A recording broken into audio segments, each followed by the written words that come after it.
All right. Welcome back to the GSMC Wrestling Laureate Podcast, brought to you by the GSMC Sports Network. I'm your host, Eric Rodriguez, here with all your cool wrestling factoids, talking about all things professional wrestling, all the action inside and outside of the ring. Just kind of reflect on what we talked about. We did talk about our WWE Monday Night Raw review. We talked about our WWE NXT preview. We also talked about TNA Against All Odds. We also dipped on, a little bit of the Uncle Howdy and his Wyatt Six faction that's going to be debuting. Well, that already debuted on Monday Night Raw. So we're going to jump right onto that. So let's go ahead and move on into our next segment. We're going to talk right about this works. God, that's nasty. Tuesday in wrestling history. I can't. Oh, they can hear it. Is that's kind of cool. Oh, there we go. Then look at this. Look at this. A whiz kid, man. I know technology, bro. I know technology. So let's go ahead and jump right on into our Tuesday and today's history. Today is June 18th.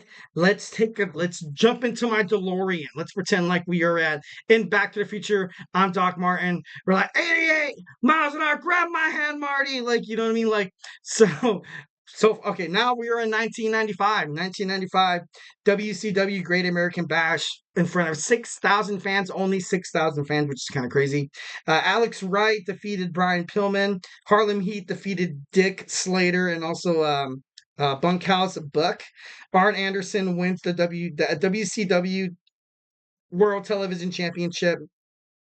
The Nasty Boys defeat the Blue Bloods to retain the WCW Tag Team Championships. Sting wins the vacated WCW United States Championship. Super cool. All right, and now we're in 2001. Diamond Dallas Page, obviously after WWE Invasion, you saw the WCW stars come out, and DDP was kind of done so dirty here. I hated it. They revealed him to be the person that's been stalking. You've been stalking the Undertaker's wife, you sick individual. And that's terrible. I'm sorry. Still to this day, I kind of, whenever I see Diamond Dallas Page, and you think about him as this badass guy in WCW, and now obviously he works back scenes in the WWE/WWF. Maybe that's kind of like their way of being like, hey, sorry, dude, we effed up. But he's always going to be known as the guy that stalked the Undertaker's wife. Like, it's just, oh my God, it was so dumb. It was so crazy. I'm going to turn to the next slide before I pop a blood vessel here. Oh, my blood pressure. Just kidding. All right, now we are in 2004. 2004, we have the CMLL Inferno NL ring was held in Mexico City, Mexico. Dr. Wagner Jr. defeated El Sanek in a 2 out of 3 falls to win the UWA heavyweight title. He held the title for an amazing 7 years before he ultimately retired. So thought that was pretty cool to talk about. In 2005, CM Punk defeats Austin Aries at Ring of Honor's Death Before Dishonor 3 to become the Ring of Honor World Heavyweight Champion. You see him right there. Such a young CM Punk, such a young guy. And he's come so far. He's come so far within the wrestling business. That's, kind of cool.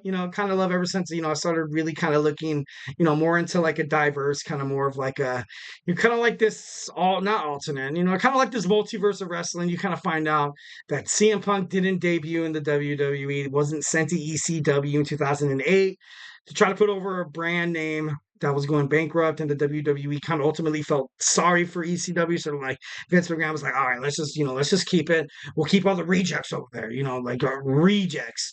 But CM Punk, he was in Ring of Honor. He was in a lot of like independent wrestling and stuff like that. Definitely respect that. Definitely, gave me more respect for CM Punk. I loved CM Punk. The moment he left WWE was, tragic to me. Definitely hate that. All right, and now we are in 2006. We are at TNA Slammiversary in Orlando, Florida, in front of only 900 fans.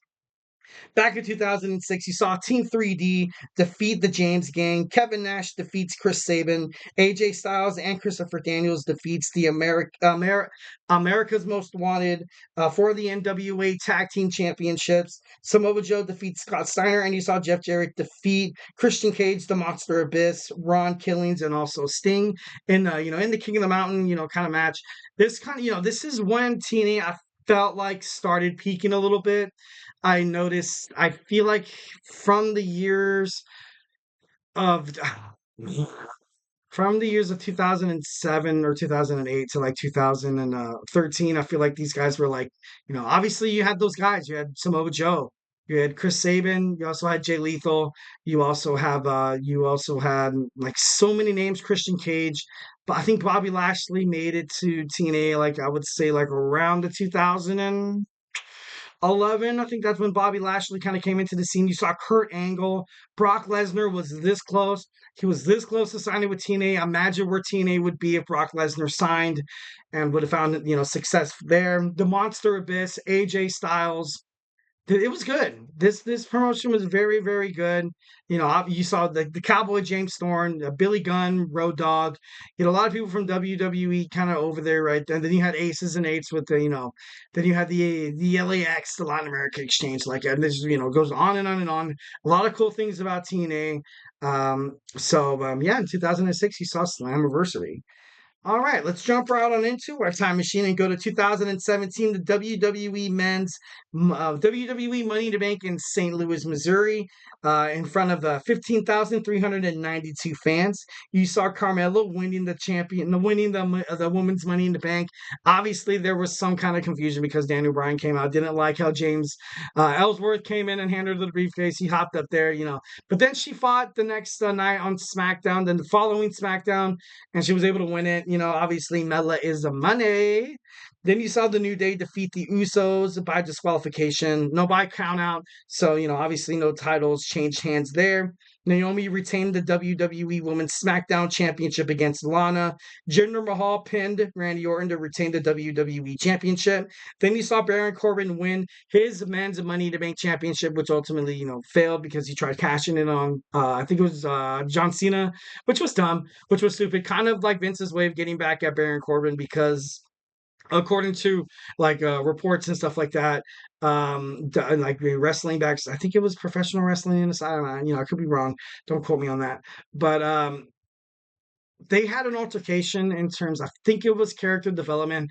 I think Baron Corbin didn't really want his character to kind of head in a direction that Vince McMahon wanted to take it. And it was the end of him. It was the end of him. You're like, all right, you lost your Money in the Bank briefcase, man. I felt like Baron Corbin, given the chance, especially during this stage where he was the lone wolf, would have been so badass. Would have been so great. He's kind of like the original Damian Priest. I'm just kind of throwing it out there.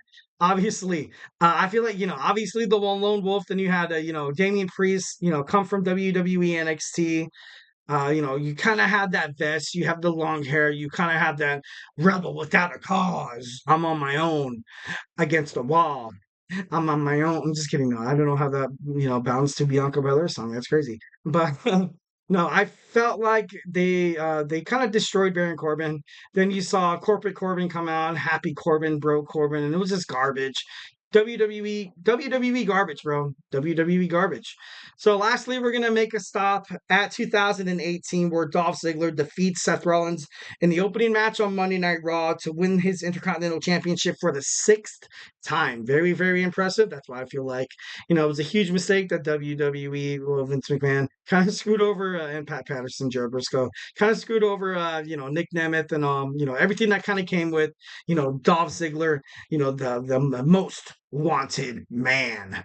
But yeah, that was my Tuesday, and my Tuesdays today in wrestling history. Hope you guys liked it. Totally apologize that I wasn't able to kind of put up that graphic for the Wyatt family. I have it down, but once again, technology pretends to be your friend, but when you need it the most, it fails you. It fails.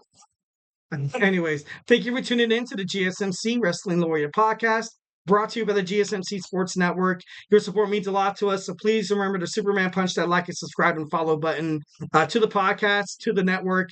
Also leave, please leave a positive review here at the GSMC Sports Network. We do love a lot of peace, love, and positivity, 110%. It really does make a difference. We also invite you guys to follow us on Twitter/X, TikTok, and Instagram, Facebook for more content and updates. Like I always say, if I haven't made you a wrestling fan by now, we had the NBA playoffs recently ended. Obviously, the Boston Celtics are the 2023-2024 NBA champs, but my boy Nelson will keep you informed with all your cool basketball stuff that you need to know in the offseason. My boy Kenneth on football, my boy Manny on the Chip Shot Football Podcast, your one-stop shop for women's sports. Samantha, you got the Andrew Tate Show. You also have Sam on baseball, TJ and Jeremy on sports, my boy Emran on soccer podcast that starts in about 23 minutes, so make sure you stay tuned for that, all you soccer fans out there.